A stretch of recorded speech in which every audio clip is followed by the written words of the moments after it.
alamisa ye février kalo tile 6 san 2025 a y'aw bisimila Mali kunnafoni ka bamanankan kunnafoniya olu kɔnɔna na.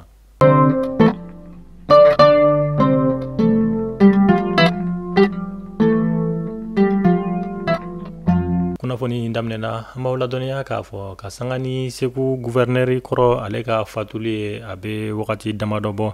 An b'aw ladɔnniya k'a fɔ an ka jamana ɲɛmɔgɔw ye polisiw directeur général n'o ye Soumaïla Traoré k'ale kɛ Segu gouverneur kura ye. O kunnafoniya kelen olu kɔnɔna na fɛn min ye directeur général nommé ka kɛ Segu gouverneur ye.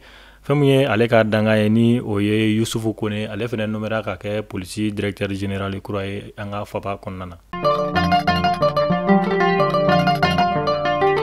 Achille Traoré ni ale ye influenceuse ye bɔlɔlɔ sira sanfɛ bɔlɔlɔ sira mun bɛ n'an b'a wele ko TikTok.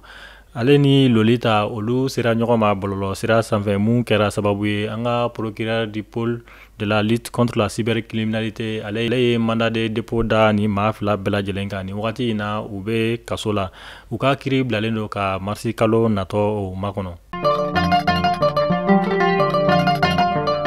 Alpha Umaru Konare ni ale ye an ka jamana ɲɛmɔgɔ kɔrɔ ye. Kunungo Togo jamana ɲɛmɔgɔ ni o ye Faure Ɲasinbɛ ale ye wele bila an ka jamana ɲɛmɔgɔ kɔrɔ Alpha Umaru Konare ma ka sanga ni u ka président kɔrɔ ni o ye Ɲasinbɛ Yadema ale fatuli san 20 anniversaire o kɛra Togo ka olu fɛ yen kunungo février kalo tile 5 san 2025. Ka sanga ni o baara ninnu de sa an ka jamana ɲɛmɔgɔ kɔrɔ Alpha Umaru Konare ale tun bɛ Togo ka olu fɛ yen.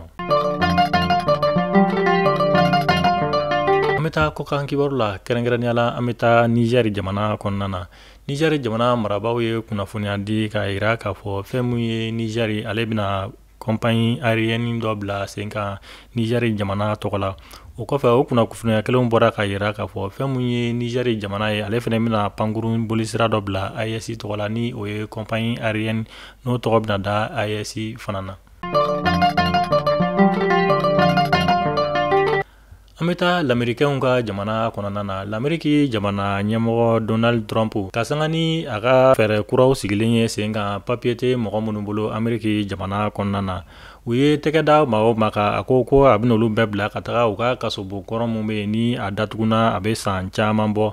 A y'a jira k'a fɔ ko papier tɛ mɔgɔ bolo ni olu minɛna lamɛriki jamana kɔnɔna na ko olu bɛ taa lasago kasobon kɔrɔ in na n'a bɛ wele ko Guantanamo. Fɛn mun ye papier tɛ mɔgɔ minnu bolo lamɛriki jamana kɔnɔna na ni u y'olu tɛgɛ kɛ olu kan u bɛ t'i jɔ fɔ mɔgɔ 30,000 bɔɲɔgɔnko o de bɛna taa lamara kasobon kɔrɔ in kɔnɔna na Guantanamo.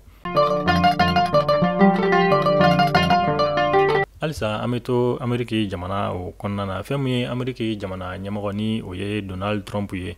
A bɛ tile 2 bɔ ale ye fu siri u ka baɲumankɛ tɔn mun bɛ ni a bɛ wele ko USAID o ka baaraw la diɲɛ fantan ani 4 bɛɛ lajɛlen kɔnɔna na.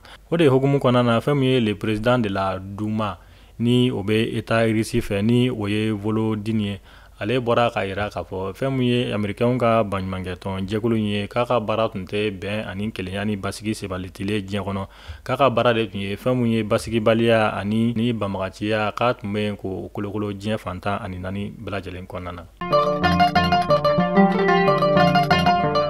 Ayiwa Mali kunnafoni TV lajɛbaaw ni de bɛ dansigi kɛ an ka bi kunnafoniyaw la.